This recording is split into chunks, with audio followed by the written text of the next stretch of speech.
Welcome again in next ADASH video. In this one we will talk about frequency range of accelerometers and about usual mistakes in understanding of that.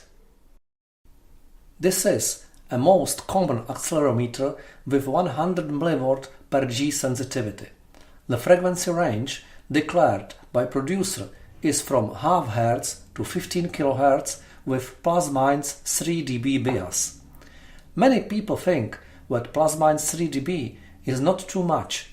If I ask them to convert this number to percentage, then they usually say it is plus-minus 3%.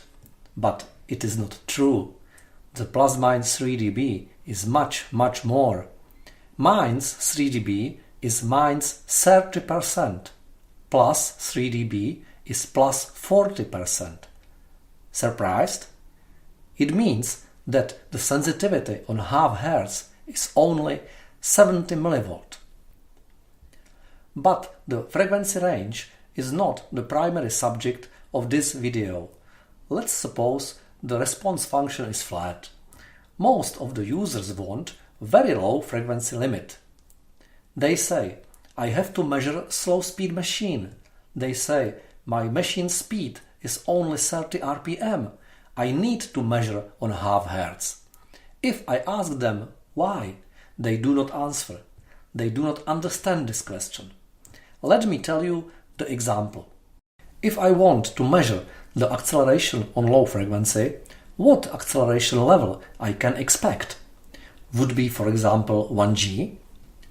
Most of the people are not able to imagine the vibrational acceleration and velocity. Everybody can imagine the displacement. When you say that machine vibrates plus-minus 3 mm, then everybody understands. On the picture is the old acceleration measurement instrument. It's purely mechanical. It was used 50 years ago for checking of car brakes. Now we are in the car.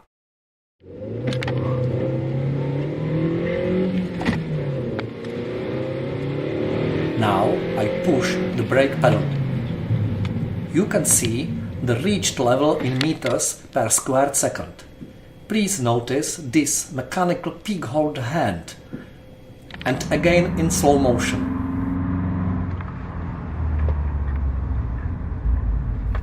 It's nice, isn't it? But return back to the math formulas. We can use these formulas for conversion of acceleration to displacement and displacement to acceleration. Using this simple math, we can convert 1G to meters. If the speed is 30 RPM, it means half Hz. Do not forget, convert G to meters per square second firstly. The corresponding displacement level is 1 meter, not 1 millimeter, really 1 meter. No machine could work with such vibration level. The corresponding velocity level is 3200 millimeters per second. It is 125 inches per second. Impossible. I suppose the displacement level is 1 millimeter. The corresponding acceleration level is 0.01 meters per square second. It is 0.001 G. It is 1,000 of G. If the sensor sensitivity is 100 mV per G, then the voltage for 0.001 G is 0.1 mV. It is not too much. Can you measure such voltage level? The answer is no, because the usual sensor noise level in the field is from 0.2 to 0.4 mV. In such noise, it is very difficult to measure the 0.1 mV because it is lower level than the noise level. But let's go back to the basic question. Why to measure the amplitude on half Hz? The answer is simple. I would need it when I would want to balance the machine or investigate the looseness or misalignment. In these cases, I need to measure the level on speed frequency. But I do not know who wants to do it. When the speed is such low, then you should have the unbalanced mass tens of kilograms to increase the vibration level. The centrifugal force depends on power of speed.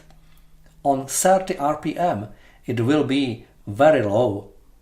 But the users say, no, I do not want to balance. I want to measure the condition of roller bearing. And this is the key point.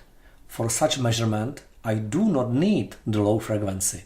When the ball is passing the scratches, or through bearing pittings, if you wish, on inner and outer races, then the shocks appear in time signal. The natural frequencies of shocks are very high, typically between 500 Hz and 25 kHz. We do not need to measure low frequencies. By the way, I suggest you to watch our previous video about low-speed bearing analysis using ACNT method. The next often misunderstandings are bearing fault frequencies. They can be very low for slow-speed machines, and users again use wrong rule. They say that the accelerometer has to be able to measure that frequencies. It is wrong. The fault frequency is the repeating frequency of shocks. It is not pure sine frequency which should be captured by sensor. We need to measure the natural frequencies of shocks. As I told you, they are higher than 500 Hz. On this picture you can see the time signal and its spectrum. The range is 25 kHz. All higher amplitude lines are in range 2 kHz and more. Please notice those very low G amplitudes. The spectrum displays the energy of signal. We see only shocks without significant energy in this signal. That is why the spectrum displays very low values. On this picture I measured spectrum in 25 Hz range only. Repeating frequency of shocks is around 1 Hz. You see nothing on 1 Hz. And again, notice very low acceleration level. The shocks do not contain energy. If I want to see the repeating frequencies in spectrum, then I must apply the demodulation. It means I must add the energy. Demodulated spectrum can display something visible. The demodulation spectrum uses the time signal which is enveloped.